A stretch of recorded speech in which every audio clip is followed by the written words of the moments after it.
E nós estamos aqui com duas pessoas maravilhosas, que é o Esdras e o Ed. Pode se apresentar aí vocês.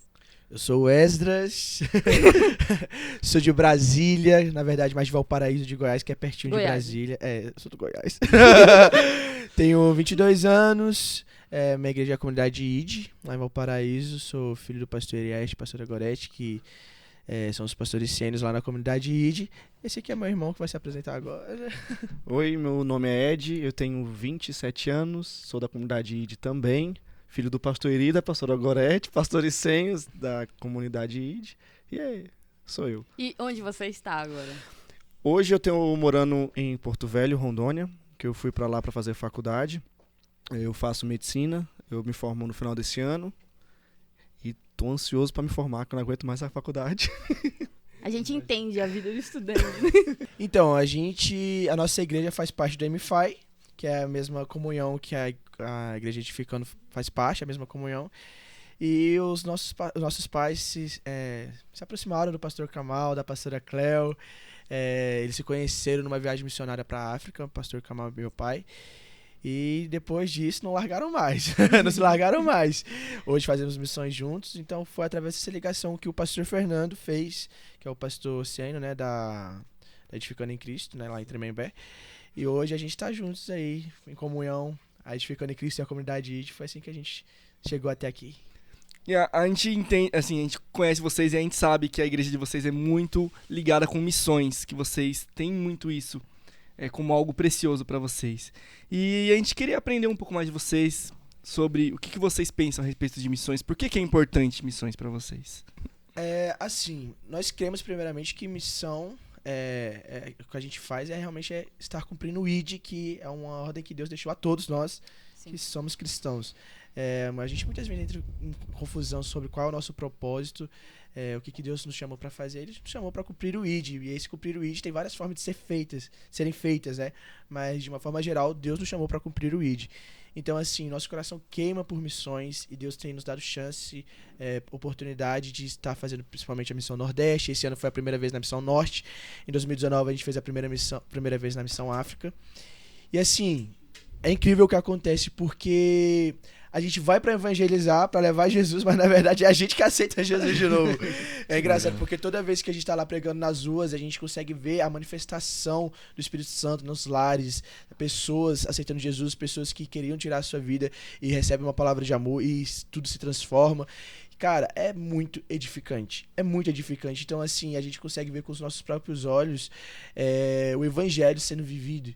Isso é incrível. Então, nós amamos missões. Nosso DNA é missões. Sim. E até o nosso último dia aqui na Terra, nós vamos viver em missões, porque eu creio que o nosso cotidiano tem que ser uma missão. Sim. A gente tem que ser intencional em tudo que a gente for fazer. E quando a gente vai para essas missões que nós organizamos, Norte, Nordeste, na África, até mesmo lá no Centro-Oeste, em Valparaíso, no Goiás, são dias que nós estamos sendo muito intencionais. Em tudo. A gente acorda fazendo devocional junto, sendo intencional em buscar de Deus. A gente vai para as ruas intencional. Assim, eu vou achar alguém para pregar o evangelho. Eu vou orar por cura por alguém. A gente é muito intencional. Só que quando a gente volta para casa, a gente não é tão intencional como a gente estava sendo na Missão Nordeste. E eu creio que ser um missionário, assim, como a gente põe esse rótulo, né? Missionário. Sim. Mas, na verdade, cumprir o ID não é simplesmente quando a gente vai para uma missão, mas é nosso dia a dia. Eu falo isso porque teve uma vez que a gente foi para a Missão Nordeste e quando eu voltei, eu fui para a faculdade e eu entrei de cara com a realidade, que é a faculdade, que é um estresse muito grande, aquela turbulência, fora que faculdade, infelizmente, hoje é conhecido como lugar de perdição, mas eu creio que vai ser um lugar onde Jesus está, onde as pessoas vão conhecer as universidades do Brasil. Amém. Como um lugar onde Jesus está e habita. Mas quando eu cheguei na faculdade, eu lembro que eu olhei para todas aquelas pessoas, eu falei assim, Jesus, o que eu tô fazendo aqui? Porque o Senhor me trouxe pra cá, eu literalmente vivi dias incríveis em missões e do nada eu tô aqui de cara pra um monte de gente que não quer nada contigo. O que eu tô fazendo? Eu quero fazer missões, Senhor. Por que você me deixou vir pra cá? Eu não quero estar aqui. Naquele momento Deus me repreendeu, Ele falou assim, olha pra essas pessoas agora. Eu tava tipo num pátio que tinha muita gente, muitos jovens. Aí Deus falou assim, olha pra essas pessoas agora. E eu comecei a olhar, e quando eu olhei pra essas pessoas, Deus falou assim, elas também precisam de Jesus, elas também precisam de mim, elas também precisam do meu amor, elas estão perdidas. E quem é que vai anunciar o evangelho para elas, se não você? Eu falei, então eu entendi, Deus, aqui também é meu campo missionário. Onde a gente tá é o nosso campo missionário. Então, assim, nós fazemos missões, sim, no Norte, Nordeste, na África, lá no Centro-Oeste, mas quando você entende o evangelho, quando você entende que o cumprir o ID é uma ordem não só para alguns, mas para todos, você entende que todos os dias você precisa ser intencional em levar o ID, levar o evangelho para as pessoas, né? Sim. E eu acho que essa parte de missões, né, queria ouvir um pouco mais de vocês, porque você falando me lembrou, assim, me veio muito à mente que, na verdade, essa questão da gente enxergar missões como algo no nosso dia a dia tem muito a ver com a confusão que às vezes a gente faz da nossa identidade, né? Se a gente entende que eu sou um profissional de tal área, ou então eu sou filho de alguém, ou então eu sou o meu status, ou qualquer outra coisa, a gente não entende que o nosso dia a dia é fazer a obra de Deus, né? Se a gente entende que o nosso dia a dia é fazer a obra de Deus, a gente vai estar sempre na missão, né? Sim. Desculpa. Eu quero falar que as pessoas, elas mistificam muito a palavra missão. Eu ouvi uma jovem que durante a conferência que falou bem assim, eu acho que eu não estou preparada para fazer missão. Eu falei, não é isso. Uma pessoa que fala uma palavra dessa, ela não entende o que é missão. Ela não entendeu o que é o ID. E quando a gente entendeu que missão é o ID, é você falar de Jesus, falar daquilo que mudou a sua vida. Ir pro Norte é maravilhoso, ir pro Nordeste é maravilhoso, pregar na sua faculdade é ainda mais maravilhoso, porque você consegue acompanhar aquela galera. E quando eu entendi missão, eu falei, é isso, aonde eu estiver, eu preciso transbordar desse amor que me enche. Eu preciso, como o Wesley falou, levar o ID para qualquer lugar, porque é isso que Deus nos chamou, principalmente para levar o ID. Então, quando a gente fala, vamos fazer missão, não é estar preparado. É tipo, eu preciso ir, porque esse é o meu chamado.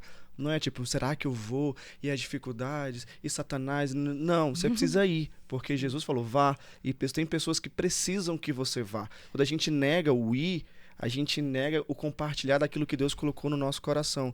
Eu levo isso comigo. Eu nunca deixo de reter aquilo que Deus me chama, porque eu sei que quando eu retenho, eu deixo de entregar aquilo que Deus compartilhou para mim.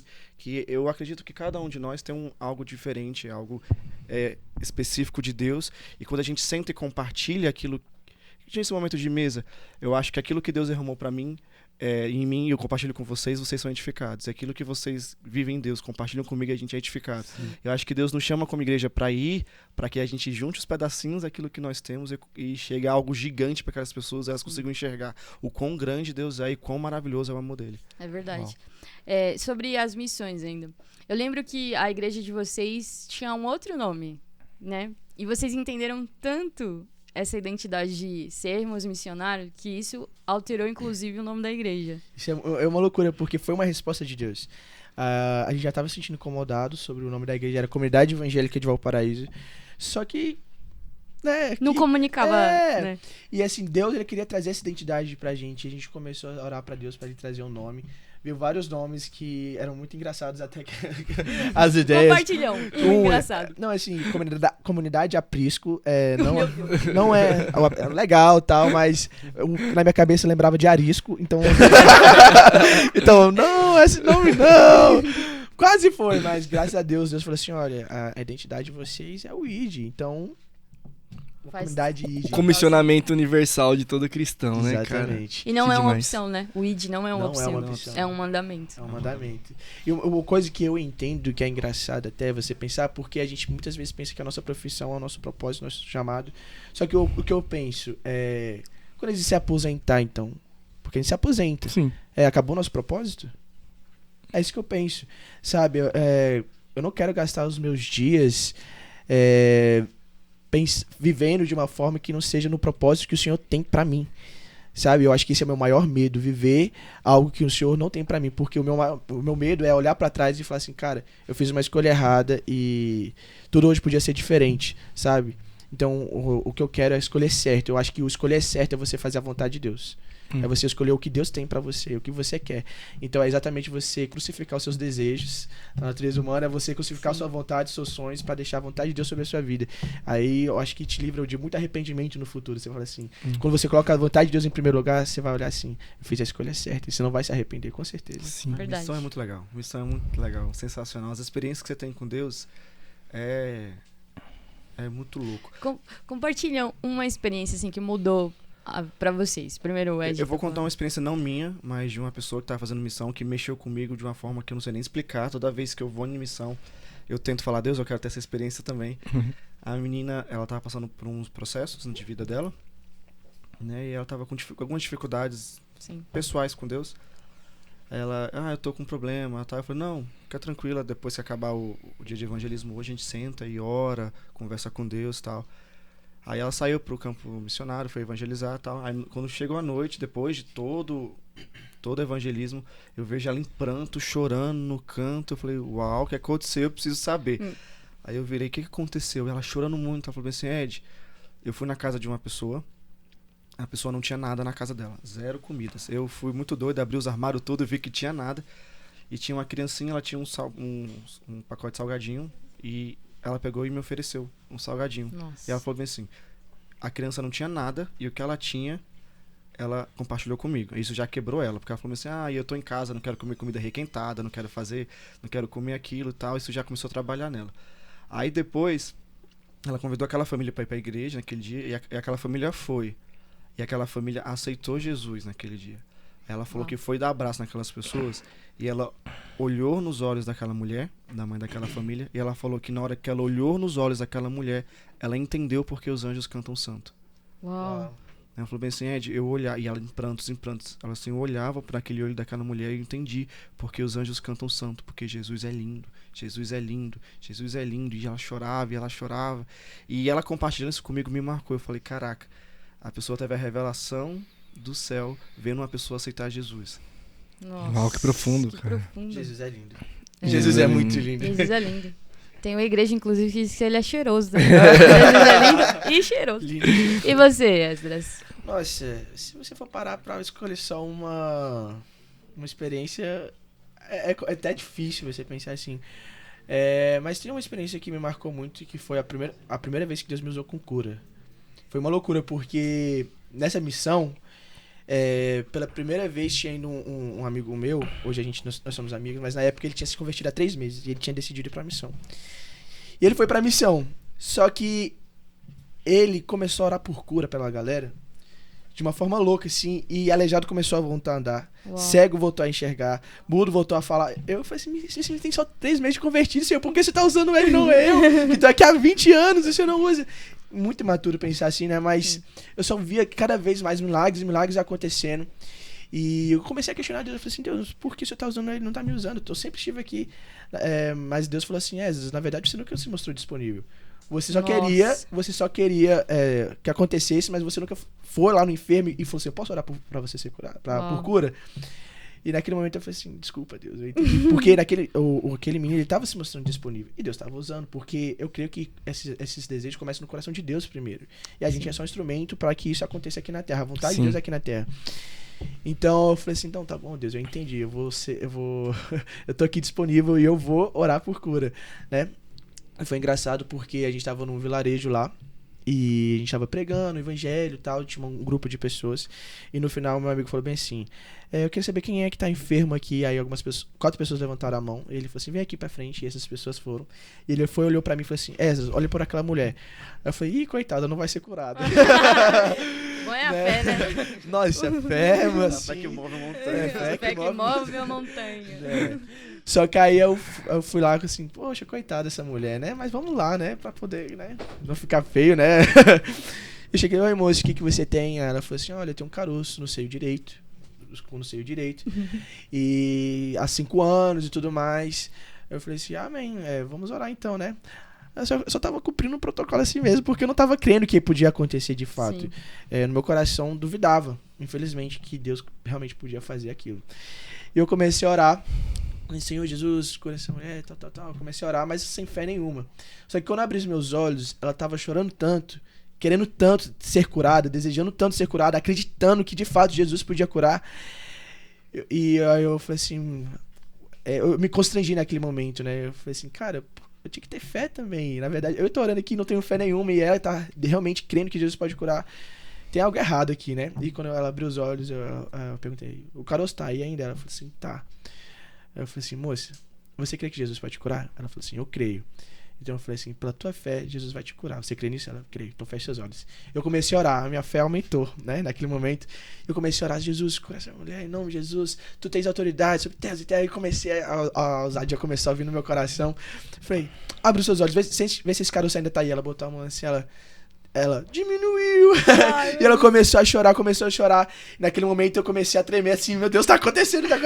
Só que eu falei pra ela, Deus não faz nada pela metade, Deus vai te curar por completo. Uau. Você crê nisso? Ela, eu creio, então a tua fé vai te curar. Fecha os olhos. Eu comecei, em nome de Jesus. Eu vim com aquela fé ousada. Em nome de Jesus, Deus vai te curar, tal.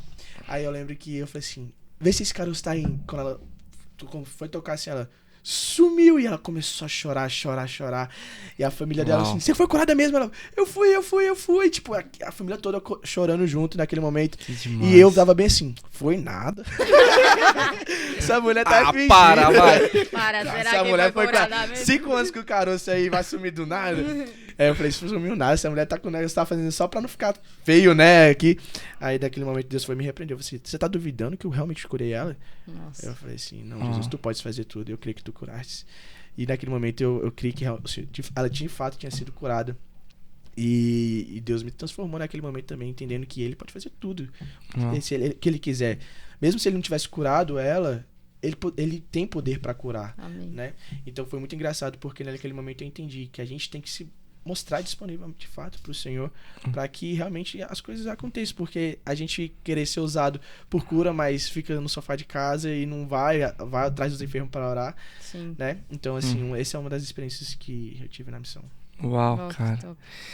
E muito doido, né? Porque a gente vê até Jesus usava muito os milagres e as curas, né, pra que o nome dele fosse conhecido, né? Se a gente não tem olhos pra ver o sobrenatural de Deus acontecendo, nem isso vai ser suficiente, né, pra que a gente tenha fé, né? A gente tem que crer, né, de fato que Jesus é capaz de fazer as coisas, né? E Ele é capaz de fazer o que Ele quiser. É verdade. E o mais legal quando a gente fala sobre isso é que a gente vê algumas histórias que Deus, ele agiu completamente sozinho. Quando ele criou a terra, ele agiu completamente sozinho. Quando ele ressuscitou Jesus, ele fez tudo sozinho. Só que na maioria dos milagres que a gente vê na palavra de Deus, ele sempre escolheu alguém para operar os milagres. Ele operando milagres através de pessoas, né? Ele não precisa da gente, mas ele quer nos usar como instrumento dele. E nisso a gente entende o privilégio que nós temos de ser filhos de Deus, um instrumento de Deus. Porque ele não precisa da gente para poder fazer os milagres que ele quer fazer. Mas ele nos escolheu nos usar como instrumento dele para que isso aconteça. Então é um privilégio muito grande. É assim que eu olho. E sabe? cabe a nós querer participar ou não dessa história. Né? Exatamente. Eu não quero que Deus levante outra pessoa no meu lugar. Eu quero ir. É como o Jovem Rico, a passagem, né? A única passagem que tem do Jovem Rico é falando que ele voltou para casa muito triste, porque ele tinha muitos bens. E aí não pôde participar das outras coisas que os outros discípulos participaram.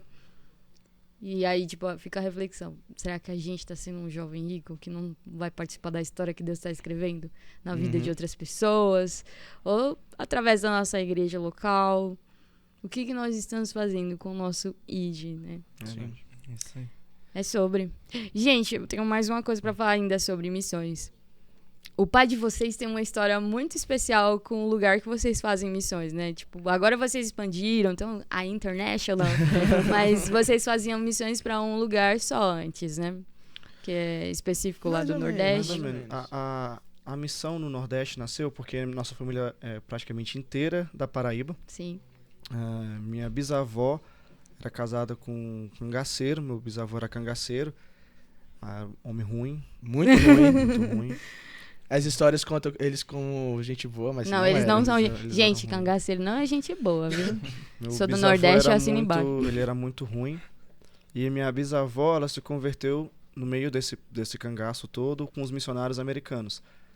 Aí ela se converteu e ela profetizou que toda a descendência dela seria crente, prostrada aos pés do Senhor e tudo mais. E assim se concretizou. Ela morreu crente, minha avó e os irmãos eram crentes, meus tios crentes. Eu tenho primos que... Aí meus tios são alguns tios pastores, eu tenho primos pastores, a família é bem crente. Aí teve uma época que a gente foi passar as férias na cidade do meu pai, que é em Souza, na Paraíba. E a gente lá, e Deus falou pro meu pai que a semente que Deus plantou um dia, ela precisava voltar para aquele lugar. Então meu pai entendeu que nós precisávamos voltar em Souza, voltar no Nordeste, para plantar aquilo que foi plantado há vários anos atrás, replantar, né? Que foi plantado ali há vários anos atrás, e foi quando a Missão Nordeste nasceu. Foi quando meu pai entendeu que a semente precisava voltar para a terra que é dele. E foi assim. Isso eu nem lembro o ano que a gente foi para lá. Não, na verdade, a primeira missão foi em 2014, que foi na Bahia. E depois, 2015, foi Bahia e Souza, que foi quando a gente abriu a nossa igreja. Mas a essência foi essa. Foi essa, exatamente isso. E tem uma Bíblia nessa história também, né? Sim, foi a Bíblia da minha bisavó. Foi meu tio-avô, ele tinha guardado a Bíblia da minha bisavó. Aí a gente tava lá com os parentes, aí de repente a esposa do meu tio-avô, que já tinha falecido, chegou pro meu pai do nada com um presente, a Bíblia da minha bisavó, toda rabiscada com versículos de fidelidade do Senhor. Foi na mesma viagem que Deus tinha falado com meu pai que a semente tinha que voltar. Uau. Que lindo. Só foi uma confirmação de Deus. Aí a gente tem essa Bíblia guardada lá na igreja, tal, em memorial a tudo que Deus fez através da vida daquela mulher guerreira lá no sertão nordestino, vivendo em meia maldade. E hoje nós somos frutos de uma mulher de fé. Engraçado que Deus ele já tinha falado alguns sinais pra gente que as missões iam começar. Primeiro no Nordeste. Primeira vez foi quando um pastor foi lá na igreja. Uma bênção, ele faz parte do MFI também. E ele falou que ele teve uma visão que vinha como um rio que saía da nossa igreja e ia em direção pro Nordeste. Uau. Você lembra dessa profecia? Foi o pastor Davi e a pastora Davi e a pastora Mônica. Eles falaram isso, que eles viam como um rio saindo da nossa igreja e indo em direção pro Nordeste. E outra profecia foi que outro homem de Deus ele chegou pra gente e falou assim: vocês serão conhecidos pelo que sai, não pelo que entra. Uau. Tudo se concretizando de fato o que está acontecendo hoje, né? Então, realmente começou no coração de Deus e a gente só tá vivendo aquilo que Deus quer que a gente viva de fato, que são as missões, né? Boa. E A bisavó de vocês plantou sementes eternas, né, Sim. cara? Sim. que estão frutificando até hoje. É. Olha só o poder de uma mulher que perseverou. Sim. Sementes que estão frutificando até hoje. Da fidelidade, né? Que benção. É. E sobre essa relação de vocês com a igreja, desde sempre, né? Praticamente, porque vocês nasceram já filhos de pastores. Como que é isso? Tipo, como que foi esse start, assim, de ser filho de pastor pro Esdras e pro Edson? Meu pai não era pastor quando eu nasci. Quando a gente começou a igreja, eu tinha uns 5, 6 anos. O Esdras era recém-nascido, então a vida do Esdras sempre foi Filho de pastor. filho de pastor. Eu cresci, tipo, 5, 6 anos, mas é a mesma coisa que nada, né? Você lembra de quê, Dezé? Pouca coisa. Banana de pijama. Vocês carioca. Eu lembro de pouca coisa. Pokémon. Mas a gente passou... Aí Deus chamou a gente pra nossa cidade, pra Paraíso, pra abrir a igreja. Vocês eram de onde antes? A gente era de Brasília, Aham. aí Deus nos chamou pra Valparaíso, que é Certo. uns 30 quilômetros, assim, de Brasília. É perto. É perto. E era Valparaíso, só um detalhe, assim, Valparaíso era conhecido como uma cidade de cemitério de pastores, esgoto de Brasília e um lugar da prostituição. E de Uau. fato era um lugar de prostituição. Valparaíso é dividido no meio por uma BR e toda a BR, uns 5 quilômetros da BR, era toda cheia de motéis. Toda a avenida era motel. Então, assim, era uma guerra espiritual Nossa. muito, muito grande. Deus estava vendo para um lugar, assim, cheio de trevas mesmo. Continua a história aí. Aí Deus chamou meus pais e eles foram e a gente foi junto. E nós crescemos debaixo dessa missão familiar, porque deixa de ser só uma coisa dos meus pais, só dos meus pais, e acabou sendo uma missão da família. Deus enviou a família. Isso pra mim é muito importante. Foi como eles instruíram a gente. Olha, não é sua mãe e eu que estamos indo. É nós, a família que estamos indo. E não foi só instruindo, foi o que a gente foi vivendo, entendeu? Sim. Foi o que a gente foi vivendo. A gente E foi isso crescendo. fez diferença pra Total vocês. diferença, porque a gente cresceu sendo parte da igreja. A gente não cresceu falando, é a igreja dos meus pais. É a nossa igreja. Eu fui crescendo, não em estatura, mas eu fui ficando velho. Ali eu fui passando por processos dentro da igreja, eu fui tendo amizades dentro da igreja, a gente foi conhecendo o Senhor ainda mais dentro da igreja. E o mais interessante é porque a gente foi crescendo, a gente foi vendo os nossos pais não sendo só pastores na igreja, mas eles eram pastores dentro de casa. Eles eram um homem e uma mulher de Deus dentro de casa, principalmente. Eles são ainda um homem e uma mulher de Deus cheio de fé, de princípios. Isso fortaleceu bastante a nossa fé, isso fortaleceu bastante aquilo que Deus nos chamou a fazer. E eu falo para minha mãe que Hoje eu sou crente por muito que eles falaram e fizeram e me mostraram. E o tanto que eles me mostraram o quão Jesus é lindo através da vida deles. O quanto que eles são apaixonados por Jesus, me fez ser apaixonado por Jesus. Porque eles pregam aquilo que eles vivem. Eles não só pregam, eles compartilham daquilo que Deus faz na vida deles. Eu falei, cresci, quando eu tomei a real decisão da minha vida de ficar com o Senhor, falei, é isso que eu quero pra minha vida. Nunca me desviei do caminho do Senhor, nunca, graças a Deus, permaneci firme esse tempo inteiro e pretendo não desviar. Amém, glória a Deus. Glória a Deus. A igreja pode dizer um amém? Amém. Porque a gente tem uma base familiar muito forte. E a nossa real base é o Senhor, porque Ele sempre esteve presente na nossa família. E o mais legal é que a gente nunca teve a sensação que a igreja estava roubando os nossos pais. Muito pelo contrário, porque a nossa visão não era a gente separado, mas era a gente junto.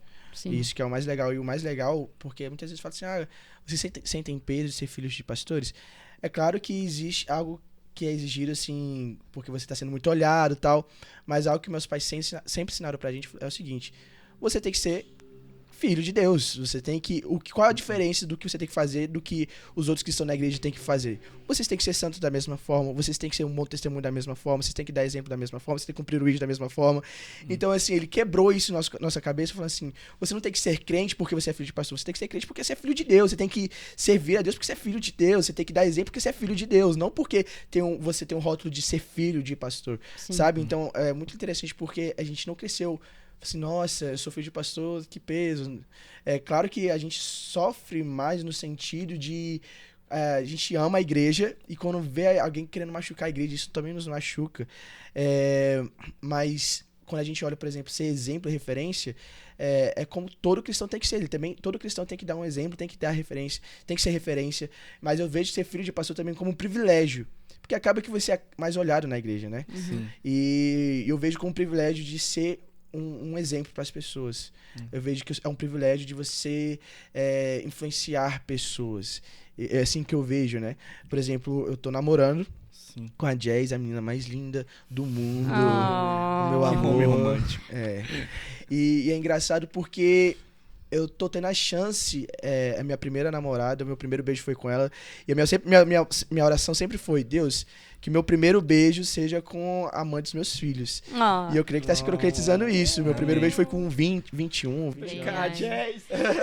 Vem aí o pedido de noivado. Eu tô sentindo. Eu tô sentindo. Solta outra A Jess sonora. tá vindo, A minha Jess. Te amo também.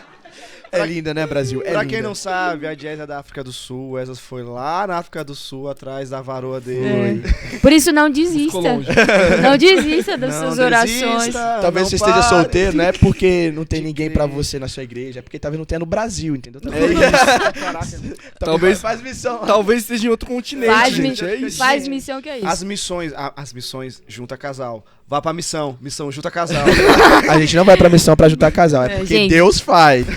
Vai encher de gente Wesley, carente nas não, próximas Mas, missões. mas fala a verdade, é o melhor lugar pra você achar Com alguém. certeza. Porque, imagina, você tem um chamado de ser missionário, do seu coração ser missionário, e a pessoa que vai se juntar com você odeia missão, essas coisas. Irmão, né? É legal quando os dois têm o mesmo coração, né? Sim. Ainda mais alinhado na vontade de Deus, né, cara? Sim. Em querer servir a Deus. Aí junta o propósito, né? Eu nem lembrava o que eu tava falando, mas é isso Tá aí. falando Nossa, de filho de já- pastor, de privilégio que é. né? E, cara, a gente acabou de Eu sair da não sou, conferência. mas o Tia é, né, também. Eu sou filho de pastor também. Também desde 6 anos, acho. Não me lembro do meu pai não ser pastor. Mas a gente tava vendo agora na conferência a filhinha de 2 anos do pastor Rafael Bicuda, que tava pregando aí, no palco junto com ele. E que privilégio que é isso, né, cara? A gente poder crescer na presença de Deus, né?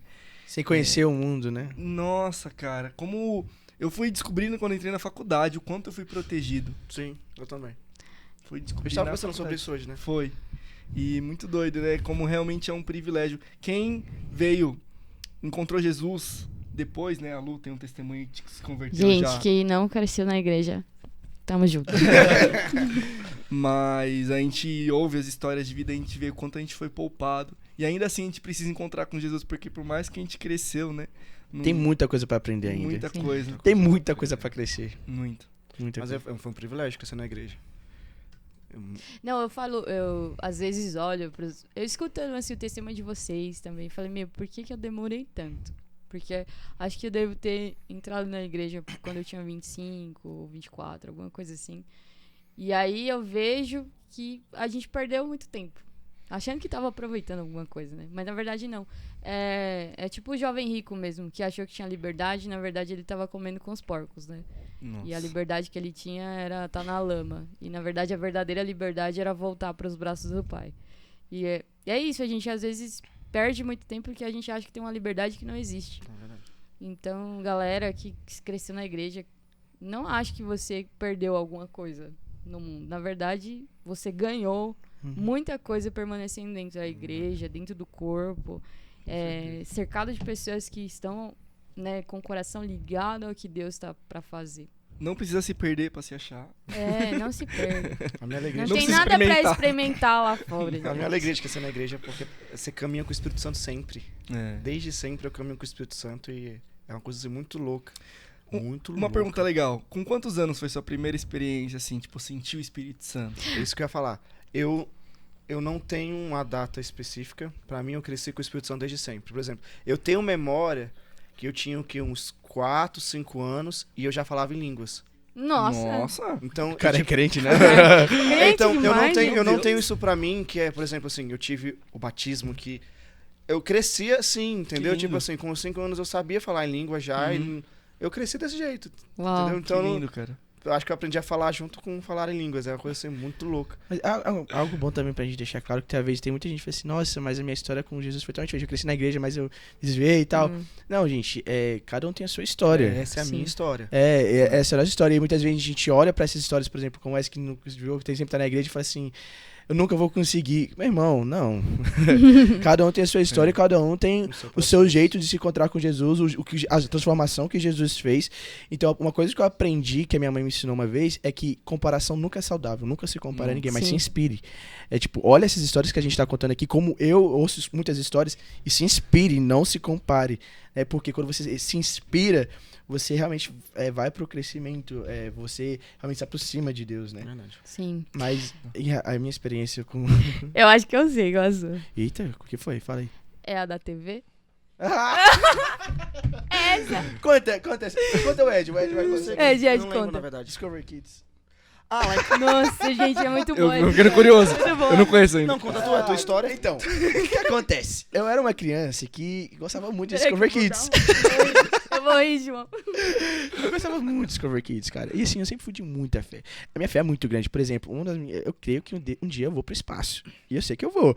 Mas assim, Deus faz milagres. Tanto que teve um dia que eu falei assim, mãe, põe Discovery Kids na TV, mãe. Tinha alguns aninhos de idade e tal. Falei, mãe, põe Discovery Kids na TV, põe Discovery Kids na TV. E ela fez, filho, não vai dar, né? Porque tinha que pagar, né? Naquela época a gente não tava muito bem financeiramente. E aí eu lembro que a minha mãe falou que eu fiquei orando pra que Deus, por favor, põe Discovery Kids na TV. Discovery Kids, TV aberta, só tinha TV aberta. E eu fui pra escola, eu lembro do caminho da minha escola pra casa orando, Senhor Jesus, põe Discovery Kids na minha TV.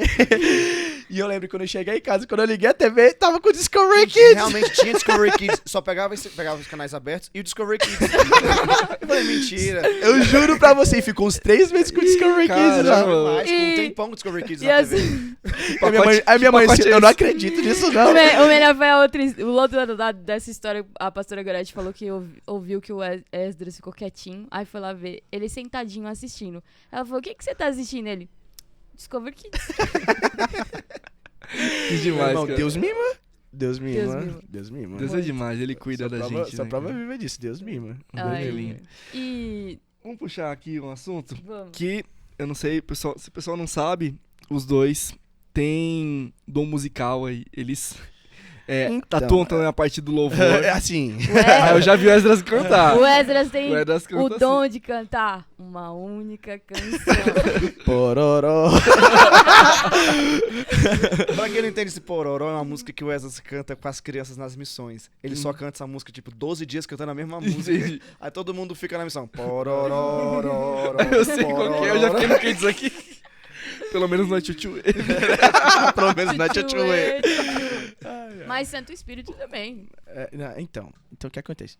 Eu vou. Depois você conta seu lado, então. A nossa família, parte de pai, todo mundo, todos são músicos. Eu tenho um tio que tem uma gravadora. Meu outro tio, ele é formado em música no UNB, não é? Uhum. Ele é maestro. Então, assim, meus tios, junto com meu pai, tinha uma banda. Era a banda canção. Então, assim, todo mundo é músico, né? O Ed canta super bem e tal. Só que eu não tinha, né? Esse dom musical. Eu falei, poxa, puxei a minha mãe. Né? Eu sou a cara do meu pai, mas não puxei o dom musical do meu pai, né? Mas eu tinha minha célula, né? E na célula, ninguém cantava e ninguém tocava. E aí, o que eu fiz? Na época não tinha Spotify, aí eu baixei a música da Gabriela Rocha, Pra Onde Iremos Nós. E durante 6 meses na célula foi Pra Onde Iremos Nós, a Gabriela Rocha, no celular.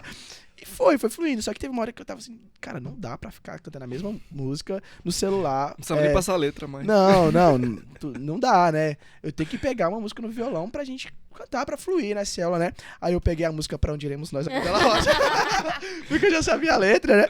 Aí foi mais 6 meses de Pra Onde Iremos Nós, a Gabriela Rocha, mas no violão. E na sua voz. E eu lindo demais. O Ed fazia a célula do lado, eu só vi ele depois. Pô, que lindo, né, irmão? Não, mas aí foi por necessidade que eu comecei a cantar. Aí teve uma época na igreja que o louvor precisava de voz masculina. Aí eu fiz o teste, eu entrei lá e hoje tô lá, assim, mas música assim, é mais com o Ed mesmo. Eu só tô lá suprindo, né? Na época talvez suprir uma demanda, mas hoje eu amo. Eu amo adorar o Senhor. Eu amo com a minha voz mesmo, fazer cânticos novos. É uma coisa que eu amo mesmo. Uhum. Eu comecei a cantar com 12 anos. 12 pra Achei que era 13. com 4. 12, Falava línguas cantando. de 12 pra 13 foi quando eu comecei a fazer aula de canto, porque eu achava que eu cantava bem, mas eu não cantava. Eu vou contar uma história triste. Teve o concurso de talento lá na igreja. Teve um concurso de música na igreja. Eu tinha uns 10, 11 anos. Falei, vou cantar, porque eu canto bem. Na minha cabeça é isso. Cantei, bonitinho lá, e era a votação do público, votação da igreja. Tinha que votar pra eliminar um candidato. Quem foi o primeiro, Eu fui eliminado. Não tiveram dado filho do pastor. O bom é que a gente sabe que o povo não é bajulador. Não é. O povo não é bajulador. Eu fiquei tão triste, falei, meu Deus, eu achava que eu cantava bem. Não cantava, não. Aí foi quando eu comecei a fazer aula, com meus 12 anos. Fiz aula dos meus 12 aos 13. Uhum. Aí eu tive que dar uma pausa, eu voltei com 15, dei outra pausa, com 18 anos eu voltei. Aí eu tô sempre estudando canto. Canto é meu instrumento... É o meu instrumento norteador, que é aquele mais estudo. Mas eu toco um pouco de teclado, arranho um violão bem arranhado. Toca um pouco. Vai falar pra mim que toca um pouco, por favor, né? Toca então muito bem, aí eu ministro na igreja desde os 12 anos, né? Cantando na igreja desde hoje. Tô com 27, vou fazer 28, 15 anos, por aí. E qual que é a diferença pra você de só cantar e de dedicar isso a Deus? Qual que é a diferença? Pergunta forte. Profundo. Uhum. Eu tenho um momento da minha vida que Deus ele me pegou de jeito, né? Deus ele tem momentos bem pontuais que ele fala assim que você fica, pra quê, Senhor? Você podia falar de outra forma. Podia ser mais mano. Eu sempre, como eu fui ficando mais velho cantando na igreja e tal, então pra mim cantar é sempre associado à igreja. Eu não consigo me ver cantando se não for na igreja. Mas só que teve um momento muito decisivo que Deus veio assim, bem pontual. Tava na hora da oferta, Deus falou comigo na hora da oferta, e o pastor tava pregando sobre oferta e sacrifício e tudo mais. Aí Deus virou pra mim, assim, no meio da oferta, e falou bem assim, vou contextualizar. Tava final de conferência, eu já tava sem voz, ia ter 2 cultos. Aí eu falei assim, no primeiro culto do domingo, eu falei assim, vou cantar bem mais calmo, não vou gastar minha voz, porque ainda tem um outro culto pra fazer, já tô sem voz por causa da conferência e tudo mais. Aí, quando eu tava no primeiro culto, na oferta, aí Deus falou, passou pregando sobre a oferta de sacrifício, ele falou assim, mas qual é a tua oferta de sacrifício pra mim? Por que você quer que eu venha na igreja me manifestar se você não quer oferecer a sua voz por completo? Essa é a única coisa que você tem pra me oferecer agora. Eu falei, aí? Aí eu comecei a chorar na oferta. Eu chorei desesperadamente porque eu falei, é isso. A minha oferta de sacrifício ao Senhor é eu cantar como se não tivesse outro culto para cantar. E falar, Deus, a minha oferta hoje é a voz que o Senhor me deu. É o dom que o Senhor me deu. É o esforço que eu tive para me aprimorar. Essa é a minha oferta de sacrifício para o Senhor. Se eu ficar sem voz para outro culto, não tem problema. Porque eu sacrifiquei tudo o que eu tinha para o Senhor naquele momento de adoração. Esse foi o meu sacrifício do Senhor. Então hoje cantar não é só cantar. É sempre uma oferta de sacrifício. Uau. É sempre como se não tivesse um próximo culto, porque talvez não tenha um próximo culto. Talvez eu possa perder a voz, eu posso morrer, eu posso, sei lá, não poder mais fazer aquilo. Então todo Sim. culto para mim é uma oferta de sacrifício. Uau. Ó, Que e você lindo. compõe também. Componho. Tem algumas canções, uma tá no Spotify, outras estão em projetos, outras estão guardadas, e Deus sabe, só Ele sabe quando as outras vão sair. Não, fala aí do Spotify. Pro A do pessoal Spotify é Eu e Você, tá lá, procurar Ed Williams, tá eu lá. É uma música que nasceu no momento de um culto de domingo de manhã, lá em Porto Velho. É uma canção muito simples, ela é bem simples, ela é muito simples, ela é bem worship zona. Porque foi um espontâneo, eu tava lá cantando com o Senhor, eu quero ficar nesse lugar. Tava cantando, eu quero estar nesse lugar, permanecer. Aí surgiu, eu e você, eu e você, eu e você, até que nos tornemos um. E a música foi surgindo nesse espontâneo, ela veio num dia só, a igreja já cantou, já ficou, cantamos, aí eu falei, precisamos gravar. Aí a gente gravou e lançou. E você, Ed, não tá lá em Brasília, né? Você falou que tá lá em Porto Velho. Uhum. Como que foi essa mudança sua pra lá? Foi uma loucura. Foi o sacolejo de Deus mais louco da minha vida. Pra quem eu faço medicina, né, como eu falei, eu estudei os lindos 6 anos antes de pré-vestibular para estar na faculdade. Aí teve um dia, eu tava já muito cansado, já não botava muito fé que eu ia passar na faculdade, tava muito exausto, a cabeça já tava muito zoada. Aí eu fui no Recal, em Araçatuba, na igreja do pastor Samuel, e o pastor tava pregando sobre renúncia, o pastor lá, que eu nem lembro quem era, acho que era o Cezinha. Pastor Cezinha. Eu não fui nesse aí, porque eu tinha que ficar de recuperação. Minha mãe deixou de cartinha. Eu acho que era o pastor Cacique não vai Cezinha. pro recal. Aí ele pregou, isso foi em julho de 2016. Ele tava pregando sobre renúncia. Eu já tava muito cansado de estudar, já tava sem fé em mim mesmo, sem acreditar no que eu poderia, se eu era capaz de passar na faculdade. Aí Deus fez um pedido muito simples. Ele me pediu o meu sonho de cursar medicina. Ele pediu a medicina, na verdade. Ele falou, eu quero a medicina. E isso doeu muito no meu coração. Eu falei, chorei muito, porque eu achei que Deus queria que eu abdicasse do meu sonho de fazer medicina e tudo mais. Aí eu fui no altar, chorei que nem uma criança desmamando. Eu chorei, porque doeu muito. Doeu de uma forma que eu não sei te explicar o tanto que doeu. Aí eu fui falar pro meu pai, né? Falei, criar coragem. Falei, pai, Deus me pediu a medicina. Meu pai, glória a Deus, meu filho. Mas não tem como você entregar aquilo que você não tem. Eita. Não tem como. Eu falei, faz sentido. Ele, agora você passa na faculdade e quando você tiver seu diploma, você entrega pro Senhor. Aí nesse período do meio do ano de julho até o final, a minha oração mudou. Não é assim, Deus, deixa eu fazer medicina. Tipo, Deus, por favor, permita que eu realize o meu sonho. E eu falo, Deus, permita. Se for possível, me faça viver o meu sonho dentro dos seus sonhos. Aí uma amiga minha, ela falou, o pessoal, lá na faculdade minha irmã trabalha em Porto Velho, eles aceitam fiéis com porta de entrada e tudo mais, joga sua nota lá. Eu falei, dá nada, eu vou jogar lá, não tenho nota mesmo pra passar. Aí eu fui ler o edital falava assim, só tem 10 vagas por fiéis. Eu falei, minha nota não passa nisso aí. Aí eu joguei a minha nota, aí quando eu abri o site do fiéis, não tinha 10 vagas, tinha 52. Uau. Eu falei, eita, Tá será? melhorando. Tá melhorando. Tá... Será, Senhor? Será Vamos que eu lá. serei um dos Será 50? que a Aí eu esperança joguei cresceu? minha nota lá, foi passando os dias e quando saiu o resultado final eu tava dentro das 52 vagas. Eu falei, eita. E tipo assim, eu vou pra Porto Velho, tipo, no meu coração eu falei, eu não vou, não. Foi mais pra alimentar o meu ego, tipo assim, eu sou capaz. Aí, surpreendentemente, a minha mãe falou, não, filho, você vai. Eu falei, eita, eu vou. Então, Mas só que nesse momento, antes de eu passar na faculdade, isso em dezembro de 2000, só pra contextualizar como é que foi toda a mudança na minha vida. Em dezembro de 2016, a nossa avó faleceu. Então a gente estava em luto quando eu passei em medicina. Estava bem triste ainda, porque minha avó sonhava com a gente. Aí minha mãe falou, você vai, filho, vai lá tentar. Se não der certo, pelo menos você tentou. Aí eu fui no desespero lá, porque eu passei, a mulher falou, eu passei na sexta-feira era o resultado, e a mulher falou assim, você tem que estar aqui segunda-feira, senão tu perde tua vaga. Eu falei, ei. Foi aquela correria pra arrumar a documentação e tal. Fui pra Porto Velho na terça-feira. A gente lá na torcida, terça entrega a documentação, quarta, quinta e sexta. Quando foi no sábado, era semana de carnaval. Sábado de carnaval. Cheguei na faculdade e a mulher, deu tudo certo, assina aqui a tua papelada. Eu falei, uau, vou assinar a papelada, tô na faculdade, sonho realizado, pena que minha avó não vai participar desse sonho e não sei o quê. Aí a mulher falou isso no sábado, a mulher, então, você precisa estar aqui quinta-feira, porque se você não estiver aqui, as aulas já começaram faz um mês, você vai reprovar. Eu fiquei, como assim? Moça, não tem como eu estar aqui quinta-feira, não, você precisa estar aqui quinta-feira. E foi um desespero, eu falei, mãe, eu preciso mudar pra Porto Velho quinta-feira. E foi uma loucura. E eu mudei pra Porto Velho, aluguei o apartamento que eu moro hoje, tipo, sem conhecer o apartamento. Falei, moço, eu preciso mudar pra ir agora. Aí ele, não, tá, fechamos por telefone. Aí mudei pra Porto Velho dia 2 de março de 2017. Não lembro a data. Aí eu mudei pra Porto Velho.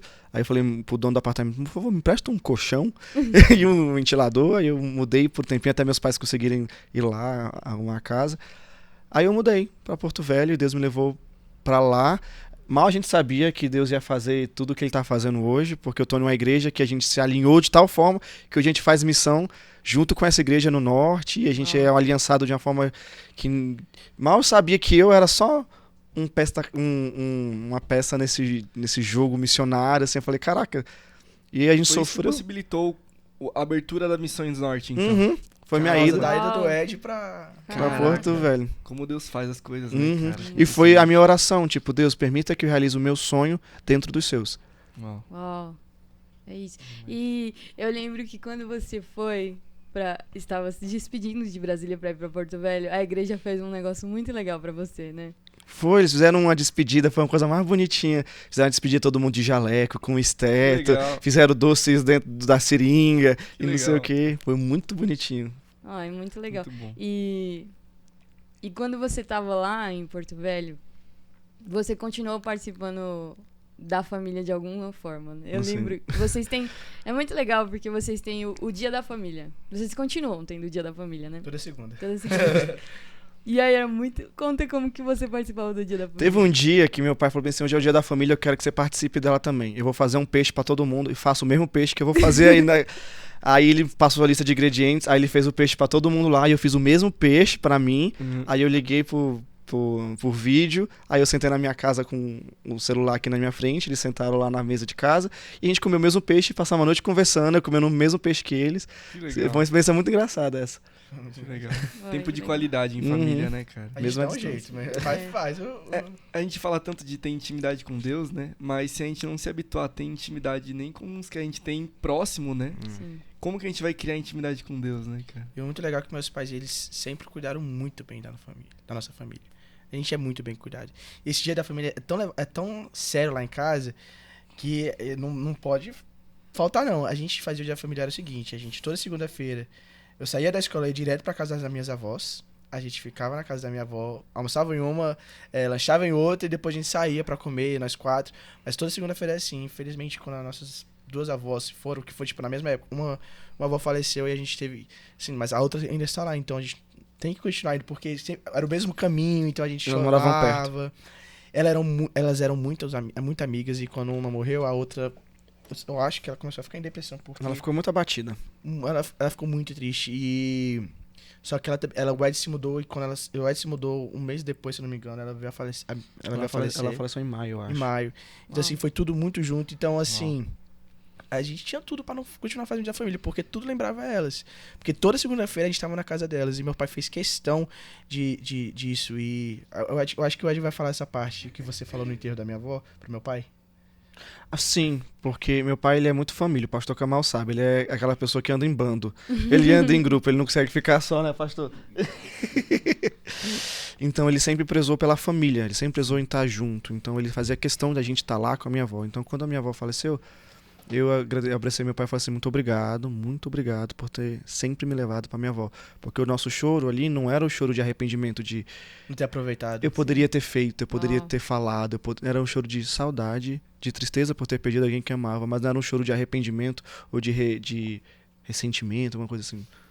Nossa. Legal, cara. Porque nós aproveitamos uns aos Sim. outros, estar juntos. E a gente continuou o dia da família depois, só que agora só lá em casa, né? Com com a família, gente, né? Agora agregando mais pessoas. Agora né? agregando mais Agora pessoas, jazz. meu amorzinho. É boa. Muito bom. É importante a gente aproveitar as nossas famílias, né? A gente Muito. às vezes esquece isso. E vocês são um exemplo. Eu sempre via lá, falei, nossa, esse dia da família é realmente importante. É um lugar que a gente tem que arrumar na nossa agenda. Sim, Porque o primeiro ministério, né? É Sim. em casa. Dentro de exatamente. casa. Boa. Muito bom. Um outro assunto que a gente queria falar com vocês também é...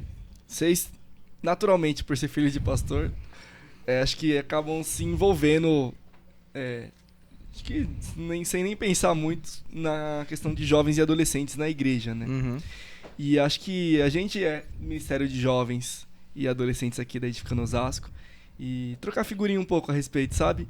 Como que vocês têm visto o Ministério de Jovens e Adolescentes na igreja brasileira, na igreja de vocês? Tem algo no coração de Deus sobre o Brasil e eu acredito que não vai ser só com os jovens. Realmente eu creio que é um conjunto com desde os senhores, as crianças, é tudo em conjunto mesmo. A energia dos jovens, a sabedoria realmente dos adultos, sabe? Eu creio que tem algo acontecer no Brasil. A minha visão é que Deus tem pressa. E a gente já tá vendo as coisas acontecerem, sinais acontecerem. E o que me alegra é que a gente tá sendo parte disso. Que a gente não tá vai ver do lado de fora, a gente vai estar... Não é só espectador, né? Exatamente, a gente vai participar disso. E o que eu creio é que vai ser um avivamento diferente dos outros. Porque eu acredito que muitas vezes as pessoas vivem, né, com Deus como se fosse um vento, que vem e logo vai. Mas eu acredito que dessa vez vai ser diferente, que vai acontecer o mover do Espírito, mas esse mover vai permanecer. Meu pai fala que vai ser um avivamento de santidade. Uau. Uma galera que vai se levantar contra o mundo de uma forma que eles serão santos e irrepreensíveis mesmo. E eu super acredito nisso porque a gente consegue ver o tanto que o mundo invadiu a igreja. E o tanto que o mundo tá cada vez mais depravado. Né? E o tanto que alguns lugares se parecem mais com o mundo do que com a igreja. Sim. Eu acho que quando essa geração entender quem eles são, eu acho que eles vão levantar em santidade e essa santidade vai fazer um avivamento espetacular na nação. Um arrependimento, um avivamento de pessoas que renunciam o pecado e vão denunciar o pecado. Que não vão se acomodar realmente com as coisas que estão acontecendo na atualidade, que estão se tornando comum. Hoje a pauta está muito sobre o aborto, né? Mas eu creio que vai ser um tempo onde os filhos de Deus vão ter convicção dos princípios de Deus, não dos seus princípios, não dos seus conceitos, mas dos conceitos de Deus, dos princípios de Deus. Eu acredito que isso vai ser um dos pilares desse avivamento que vai acontecer. A vontade de Deus sendo feita aqui na terra, não a nossa vontade, não do nosso jeito, como a gente quer, mas do jeito que Deus quer que aconteça as coisas. E porque Deus não é relativo, né? Hoje em dia parece que é errado falar sobre pecado, né? Que existe pecado, né? E até, assim, né? A gente lê os evangelhos, as falas de Cristo. Cristo teve falas muito duras também, né? Parece que... Onde que a gente coloca as falas duras de Cristo? As exortações que ele deixou nessas horas, assim, sabe? Quando a gente não quer falar de pecado, quando a gente quer achar que pra Jesus tá tudo bem, qualquer coisa, de qualquer jeito, né? Eu fico pensando sobre isso às vezes, sabe? Sim, porque, meu irmão, Jesus, ele é amor, mas ele é justiça também. Ele não veio para acariciar o pecado, não. Ele veio realmente indo para poder saquear o inferno mesmo. E, infelizmente, a gente vê cada vez mais igrejas tentando parecer com o mundo.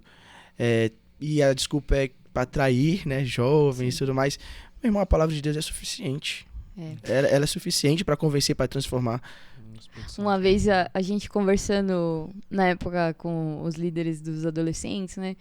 Que às vezes o adolescente ele quer muito coisas diferentes no culto. Tipo, sei lá, um balão no meio do salão, porque tem que ser diferente. Mas na verdade sempre vai ser um culto. E sempre vai ser um único adorado. Independente de eu estar vestido de dinossauro lilás. Sempre vai ser um culto. Isso não vai mudar. E não tem problema fazer coisa diferente. Na verdade, vamos fazer sim, né? Mas o problema é quando Cristo não é mais o centro do culto. Exatamente. Quando a palavra não é mais o centro, quando a palavra já não é mais suficiente. Aí é o problema. Porque, mas mesmo na igreja a gente faz umas redes assim, bem aleatórias também. Teve uma rede de Bird Box, cara. A galera, a gente vendeu todo mundo da igreja, assim, foi bem engraçado, Uau, que assim. da hora.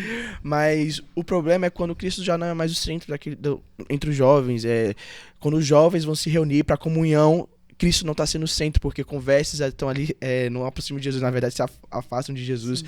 O que você falou, que o seu pai disse de ser um avivamento de santidade, eu lembro que em uma das aulas que a gente teve com o nosso pastor, ele falou assim, que o maior atributo de Deus é o que os anjos cantam, que é santo, santo, santo. Esse é o maior atributo de Deus. E eu acho que tem super a ver com o movimento que vai acontecer, eu creio também, na igreja brasileira, no meio dos jovens, adolescentes, os seniors, a minha idade ali, que não sabe, a melhor idade. Que é sobre a gente entender essa revelação que os anjos têm da santidade de Deus e buscar nos parecer com ele também, sendo santos e irrepreensíveis. Até porque acho que é interessante conceituar o que é santidade, né? Porque santidade, pessoa fora de contexto, você não entende o que é santidade. Por que Deus é santo? Eu tenho que ser santo, mas, pô, sabe, tipo, parece distante, eu acho.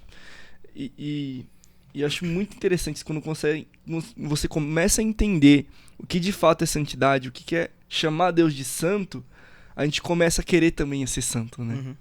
Muito doido. É verdade. Conseguem ajudar um pouco a conceituar esse conceito de santidade de Deus? Cara, Jesus é santo. Ele é santo. Deus é santo. A gente não presta. Essa é a verdade. Jesus é bom e o diabo não presta, né? O diabo A gente vacilou. A gente é pecador. Infelizmente, o pecado entrou no mundo.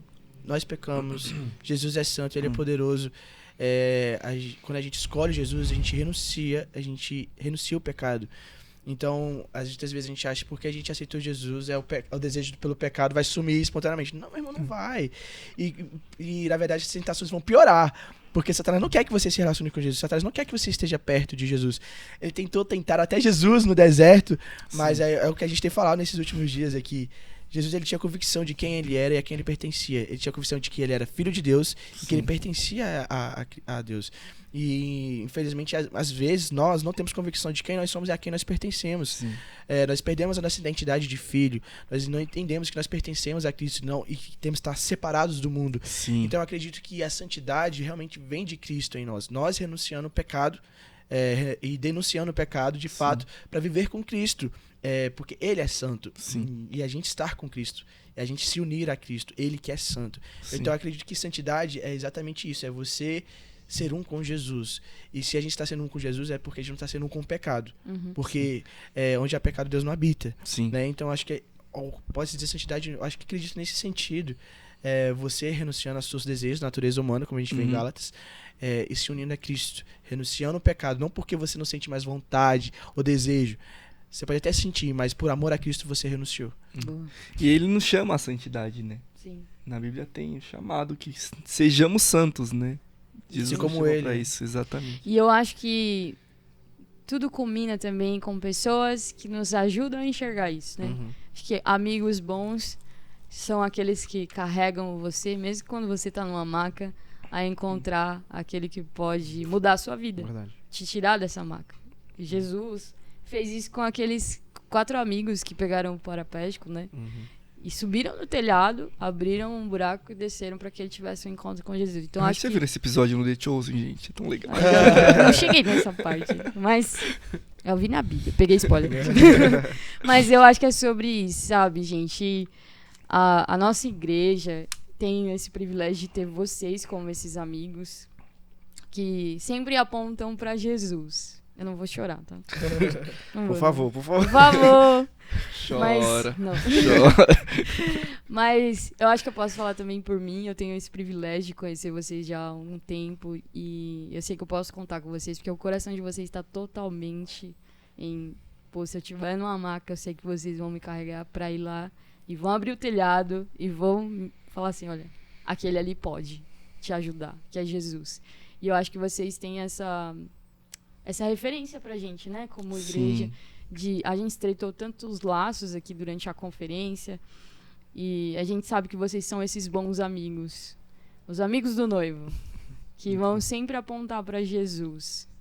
Pra qualquer problema que a gente estiver enfrentando, vocês vão falar, olha, talvez eu não consiga te ajudar, mas Jesus consegue.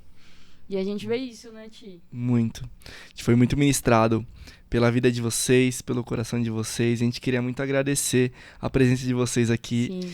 no nosso Podificando, né? Pode. Na nossa conferência. Não, e agora que eu vi ali, cara, ó, é a logo da Edificando. Lógico. Cara, Vocês são muito criativos. detalhes, entendeu? Detalhes. Pode ir ficando em Osasco.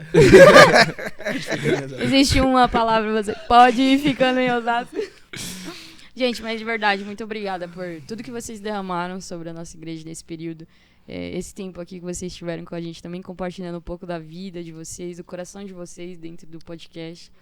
E a gente espera outros episódios junto com eles, né? Isso aí, se A Deus próxima quiser. volta aí logo, em breve. Traz a Jazz. Jazz Real. Espero que quem ouviu também, quem assistiu, tenha sido edificado assim como a gente foi com essa conversa. Pode ficar. Pode curtir, pode se inscrever no canal, Ativa o sininho. pode ativar o sininho. Pode assinar o sininho. Nós agradecemos também por terem chamado a gente. Foi muito especial isso aqui. Como é edificante conversar sobre Jesus, né, cara? Não tem Muito. jeito. Muito obrigado por ter chamado a gente. Nós amamos, vocês amamos essa casa. Aqui é a nossa casa também. Eu acho. Só Pode ir acho. ficando em Osasco. Nós amamos vocês. Obrigado por Eu ter fui muito chamado. ministrado pela vida de vocês, fui muito constrangido em amor. Muito amor, muito amor. Foi o que eu falei hoje no culto mais cedo. Eu deixei um pouquinho de mim aqui, tô levando um monte de vocês pra mim. Não. Vocês são demais. Muito obrigado pelo convite. Sempre que vocês precisarem, estamos aqui pra servir. E é Valeu. isso. Boa, gente. Valeu, gente. Valeu, gente. Obrigado, até a próxima.